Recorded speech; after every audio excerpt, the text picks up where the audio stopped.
Well, I'm going to do some readings from my book, Mother's Day, which is a collection of my columns that I've written for the Omaha World-Herald and for the Omaha Sun. And they are from 1977 to 1989 when the book was compiled. And then I might talk about my other book, a children's book, which I'm now doing, writing children's books, and it's called I Can't Sleep with Those Elves Watching Me. And it's I did this with another woman who was the illustrator, and I wrote the story, and she illustrated it. And then that's kind of a new thing I'm working on right now, which is really fun to do children's books. I love doing that, and we've had a lot of fun working together with Kate Cavanaugh as the illustrator. So I'll probably talk a lot about that. I think maybe some of you who have teenagers or were teenagers would can identify with this, and it's about getting a driver's license. It's called Can a Parent Ever Be Ready for Son's Driver's License Test? And I wrote this 2 years ago. My son is now 18, and so he's been driving for 2 years, but this is when he was getting his driver's license. 2 years ago, I didn't think I would ever be ready to have a teenage driver. 1 year ago, when Patrick turned 15, I still didn't think I was ready, but I realized I better get ready because Patrick was eligible to get his learner's driving permit, and in a year's time he'd be able to get his license. Now that year has passed, and whether I was ready or not, the acquisition of a driver's license was unavoidable. Patrick turned 16 last week. While I was waiting for his birth, it seemed 11 days he was overdue from the doctor's predicted due date were the longest days of my life. Once he arrived, time passed at a record pace, only to step on the brakes when he was 15 years, 11 months, and 2 weeks old. Those last days crawled by as Patrick marked them off on the calendar, waiting to clip another link in the chain of dependence. For Patrick, a driver's license meant independence, and he was most eager to have it. This past year, as Patrick's practiced driving, I rode shotgun, avoiding the temptation to grab the steering wheel, stomping on imaginary brakes, and alternating between cursing and praying under my breath. I wanted out of the car. So when the big day arrived, I was mentally ready, but physically weak. It helped that I had been broken in gradually by a stream of Patrick's buddies who had made this rite of passage last winter or spring. Several times a week, one of the guys would pull into the driveway looking for Patrick, and then they would be off, going about the business of being teenagers. At first, these outings required me to take a gulp of courage and ask a big heap of questions. Gradually, I relaxed, and now I can let him go out in a car with friends, asking a small heap of questions and experiencing just a slight elevation of my heart rate.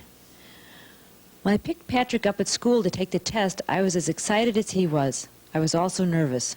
Maybe I was thinking about our new insurance rates. He assured me after a year of practice driving and taking the driver's training course, he was prepared. Don't you think you should read over the rules of the road testing manual first, I suggested? The written part is kind of tricky. What if you get this question? If you enter an intersection as the light turns yellow, should you A, drive up in the median to get out of the way, or B, step on the gas, honk your horn, and wave a red handkerchief out the window? I'd answer yes to both of the above, Patrick said.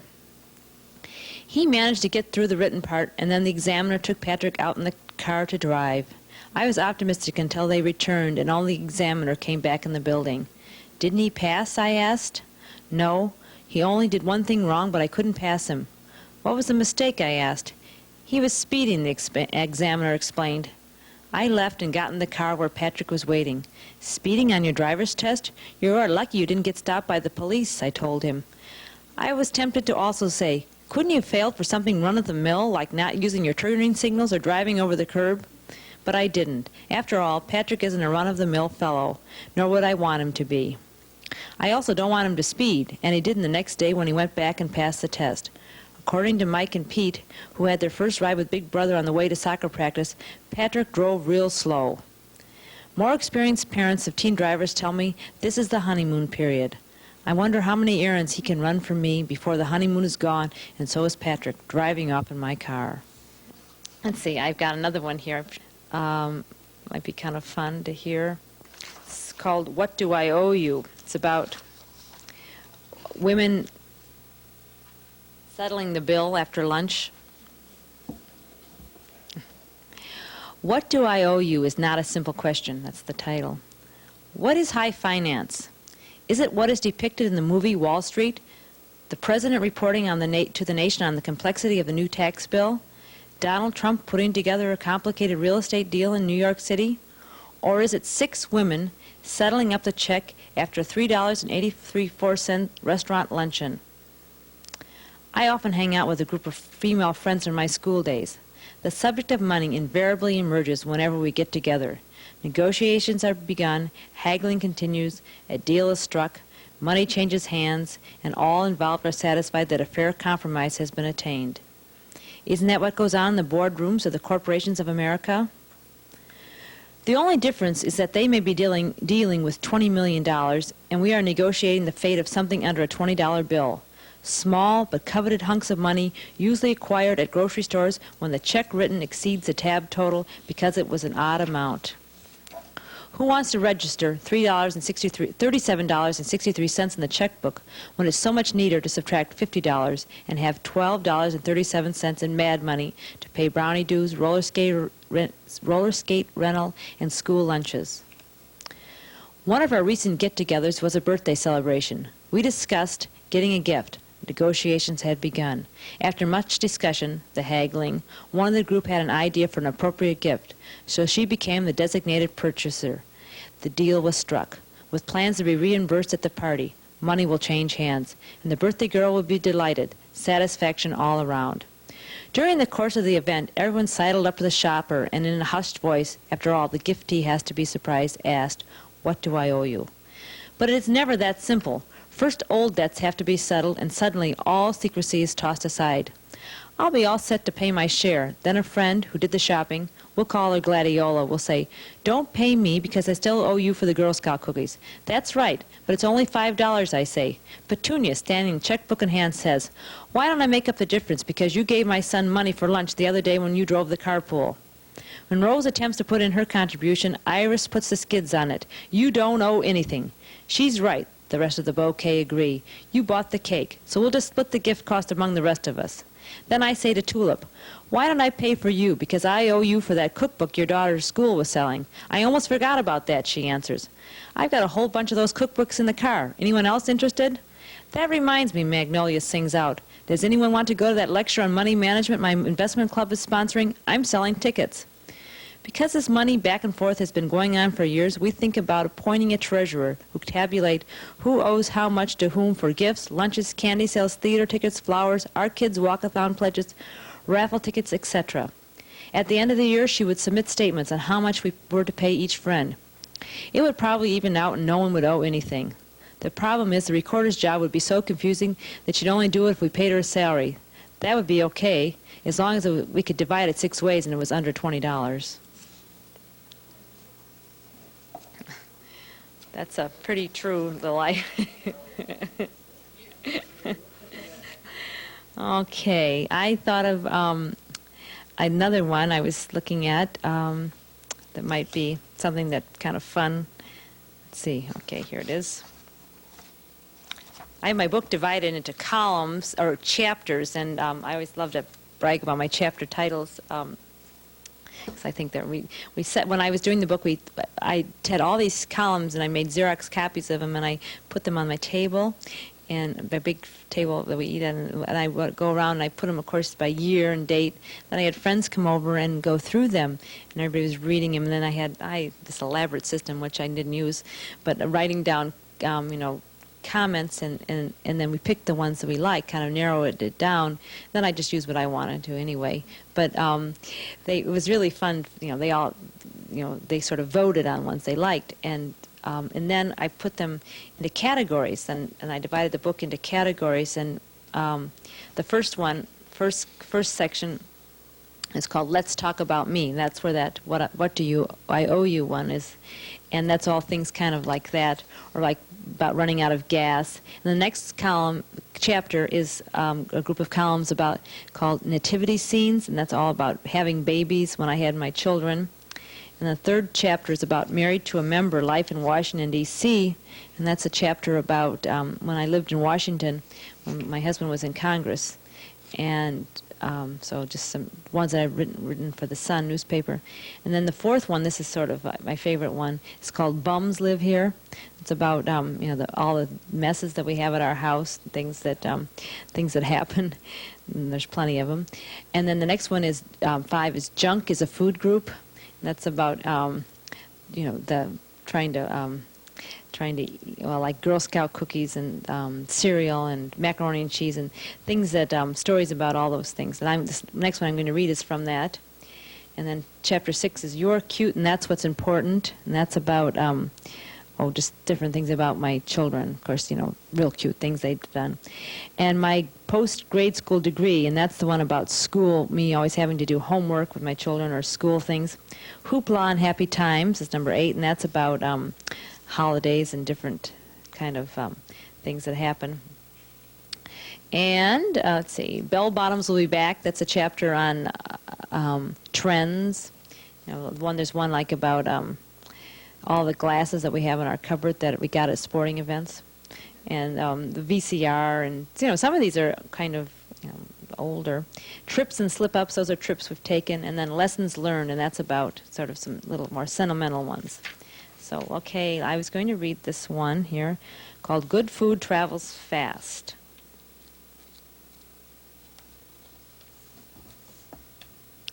Good food travels fast.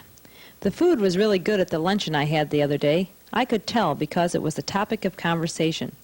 I can say this without sounding boastful because it was a group effort with several people fixing various courses. My job was to get the house in presentable shape. Believe me, that is no simple job, but another column already told you all about that problem. We set the food out buffet style, and once everyone helped themselves and sat down to eat, the raving began. Who made this? One of the gals asked. It's delicious, another added. I'm trying to figure out what is in it. When the creator of that course listed the ingredients, several oohs and ahs and several questions were heard. Oh, I wondered what it gave it that spiciness. Do you grate your own Parmesan cheese or do you use the kind from the can? Can I have the recipe? This gelatin mold is beautiful. It looks too pretty to cut into, was a comment made as the eaters progressed through the buffet line. The hesitation in performing Jell-O surgery quickly passed, and everyone helped themselves. What gives it such an unusual texture? Someone asked the Jell-O lady. What do you do to make those beautiful garnishes? Another asked. Can I have the recipe? The next conversation heard all over the room concerned the rolls. These rolls smell so good and taste even better. I bet they are impossible to make. They aren't too tough to do, the baker said. Can I have the recipe? Finally, there was a lull in the conversation of food preparation as everyone discussed how much they had eaten. Way too much. After an interim long enough to clear away the plates, dessert was served. These irresistible desserts, which no one had room for or thought they should eat, were consumed with great relish. Between bites, you could hear, "Can I have this recipe?" The request for a recipe is a compliment to the cook. When a good recipe surfaces, it rapidly gets spread around like spilled sugar on the kitchen floor. It goes everywhere. A few years ago, I decided to use my mother's seafood casserole recipe for a luncheon I gave. Everyone seemed to enjoy it. Afterwards, I told my mother about it, and she said, "I've never made it that way. Are you sure that is my recipe?" "Well, it's in your handwriting," I told her. I think I copied it out of a magazine when I was visiting you and forgot to take it home with me. It sounds delicious.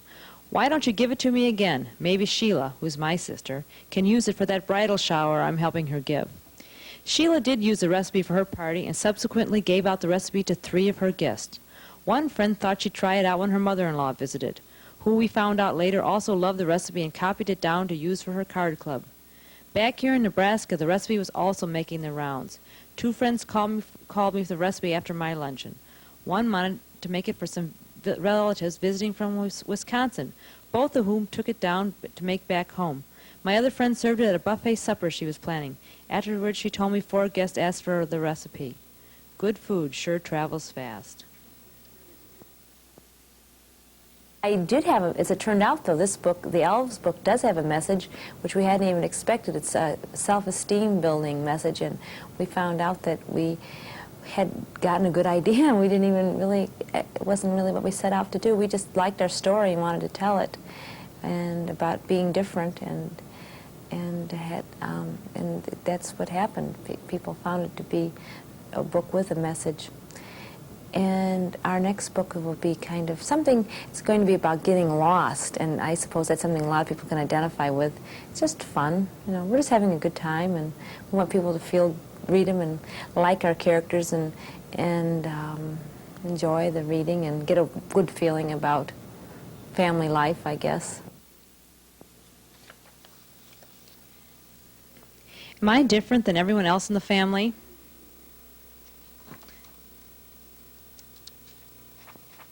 Pete is just a little guy who has 4 brothers and 3 sisters. His big brother is very big, and his big sister is even taller than his mom. His other 2 sisters aren't big yet, but they are bossy. His other brothers play with him.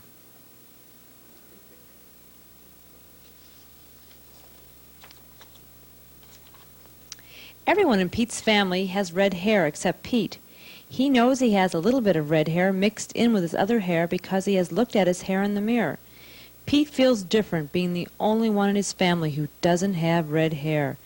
His mom says it doesn't matter that he doesn't have red hair because he is cuter than cute itself. But he knows it does matter because people are always asking him, "Where's your red hair?" He tells them, "It's coming. It will be here pretty soon."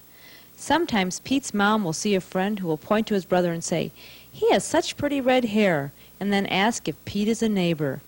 Pete says, "No one thinks I'm in this family because I don't have red hair." Pete is computer smart. His big brothers and sisters ask Pete for help whenever they have schoolwork to do on the computer. Pete's mom and dad are proud of him because he's always using his brain. Pete likes his brain even though he doesn't have any red hair covering it.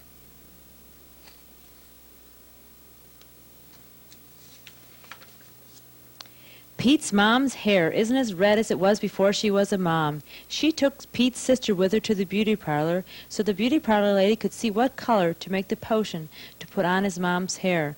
But his mom got scared and jumped out of the beauty parlor chair and ran out of the shop.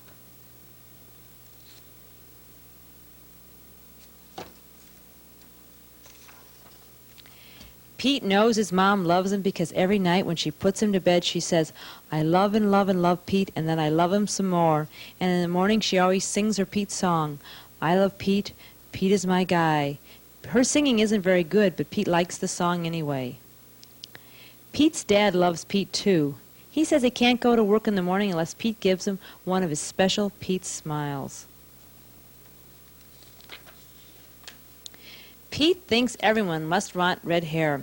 At his big sister's slumber party, her friends dyed their hair red. She said her friends want to be just like her. They made a big mess and Pete's mom got angry. After Pete's family finished coloring eggs for Easter, Pete got an idea. He took the leftover red Easter egg dye upstairs to the bathroom and poured it over his head. He wanted to dye his hair the way his sister's friends did. It didn't work. His hair looked funny, and his shirt turned red because the dye ran down his neck. He sat down at the top of the stairs and started to cry. When he told his mom what he had done, she said, "Pete, you don't need red hair to be our extra special guy." Then Pete thought, it is okay to be different. Everyone likes me just because I'm Pete. It's a happy ending. Pete is my second and the youngest, and he's, often people ask me what my other children think about having a book about Pete, and for the most part they don't, care. They're not, what I do is fine, and they're not that interested as what what their mom is doing. But my littlest guy, Matthew, who we also call Chewy, he wanted me to write a story about Santa's kitty, because he dressed himself up as Santa's kitty when he found this red ribbon, and I wrote this little story about Santa's kitty, but it wasn't really enough for a column. And then I incorporated it with the story I wrote about, he has a bear family, that he has this whole family of teddy bears that he's kind of, and so I saved the Santa's kitty story just for my own use, and then I did this little story about the Santa's, his bears, and so we put it on the refrigerator because it was all about him. So I took this. It says, "Plenty of bear hugs to go around in this family." Matthew has become a family man. For Christmas, our 4-year-old son's godmother gave him a large teddy bear. It is supposed to be a Christmas bear because he's outfitted in red and green plaid, sweater vest, bow tie, and floppy hat. But Matt and his brothers think the bear is dressed for golf. Sometimes Matt dresses his bear for the beach with shorts and a t-shirt. This bear has become a member of our family. For many years I thought the most stressful thing in my day was finding shoes and outerwear for two toddlers and a baby. Dressing them for a ride in the car was an experience that could fill the endurance and physical strength requirements necessary for an Olympic event. I thought those days were behind me, now that I only have one child home during school hours.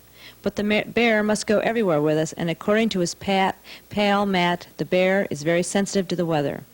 In addition to his golf outfits, he must wear socks, shoes, coat, hat, and mittens.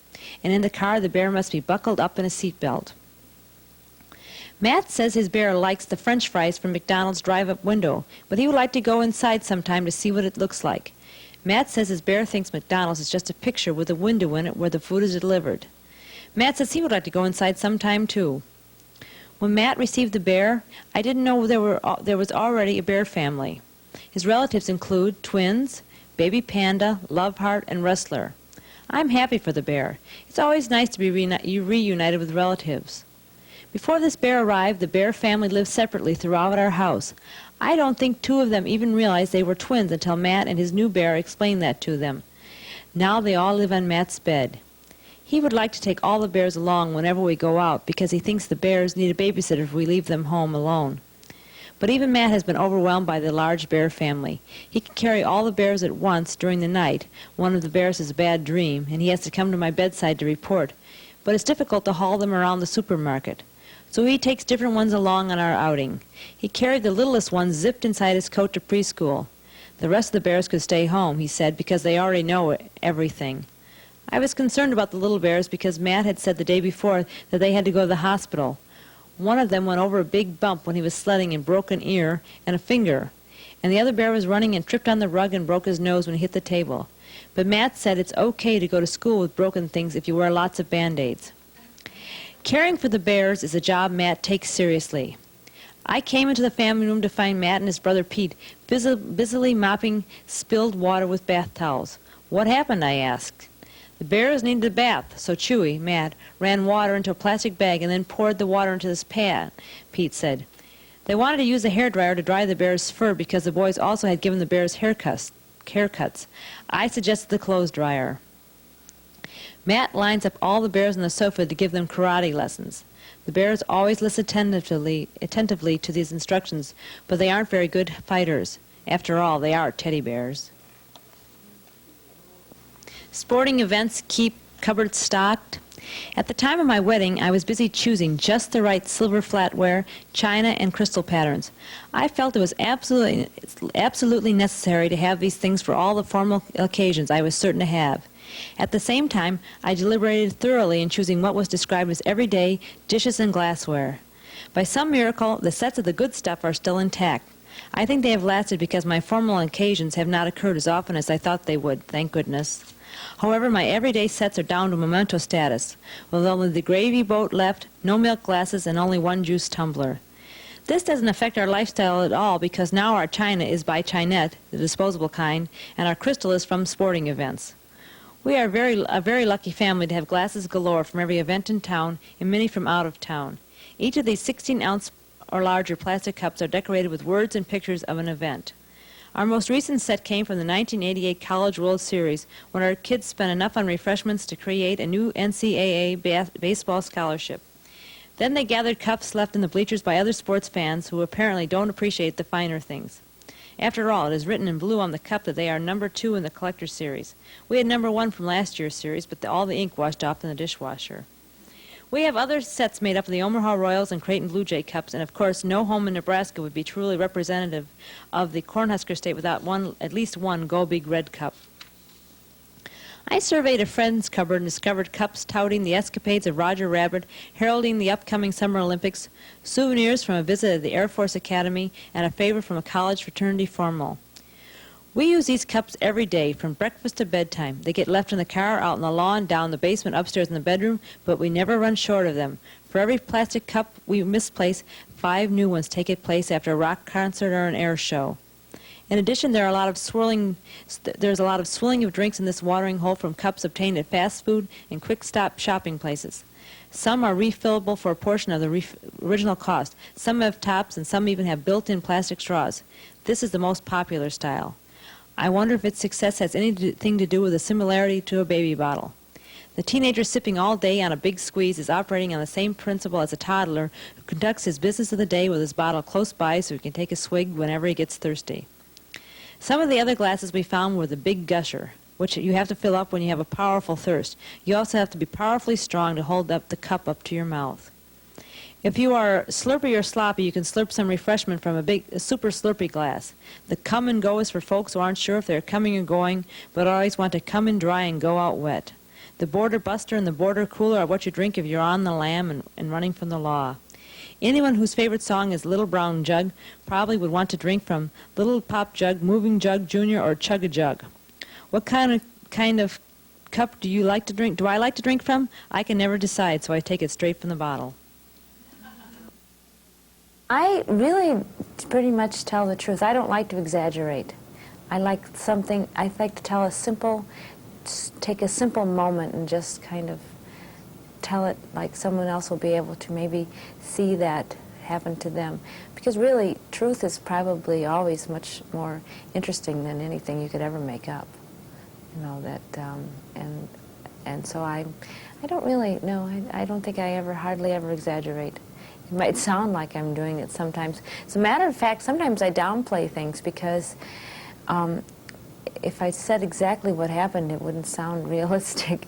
You know, it just gets a little carried away, I think. So. She needn't have studied. Homework helper repeating grades. A terrifying thought just occurred to me. I have 8 children.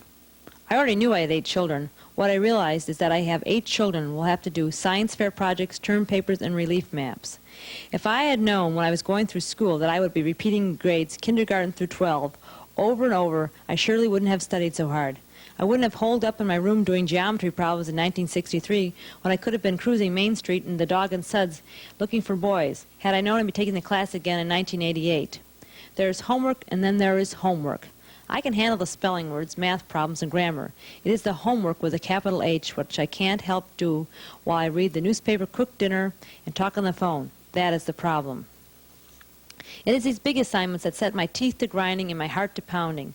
Whenever one of my offspring announces it is time to do a science fair project, write a term paper with bibliography, or build a model of the Alamo with Q-tips, I panic. I get a tremendous desire to wish it all away, which I do until the avoidable problem becomes unavoidable and the assignment is due. My problem is I'm not interested enough in white mice to invite them into my home and then act as their fitness coach. I don't have the time to assemble scraps of paper with valuable research recorded illegibly on why Charles Lindbergh's plane was controversial. I'm not good at constructing a historical landmark on materials otherwise used for dental hygiene or making frozen treats with Kool-Aid. Naturally, these assignments shouldn't be my problem. After all, my child is the one who was assigned the projects in school, right? How come I don't believe that logic? The student is the one who has to be in charge of the projects. The mom and dad can't take over. My child may be forever blowing in the wind if he does not get to conduct his experiment. What happens to an electric fan when you stick stuff in its blades, the way he wanted to do it? I just as soon choose the project and do the whole thing myself, but it doesn't work that way. I always end up doing it their way. We also do it according to their timetable, which is always at the last minute. Of course, I'm told it is my fault when I get hysterical. We have 6 hours to conduct a 6-week experiment. You should have told me to start sooner, the student says, as we drive around trying to find a store still open at 11 p.m. that sells mixture needed to stimulate a volcano eruption from a model made of a crumpled and painted grocery sack. This really isn't my problem. I should forget helping out and let you suffer the consequences, I say. We both know this will never happen. The moral to this is aimed at teachers with grading pens poised. Remember that behind every project, term paper, and experiment is a parent who wants a good grade.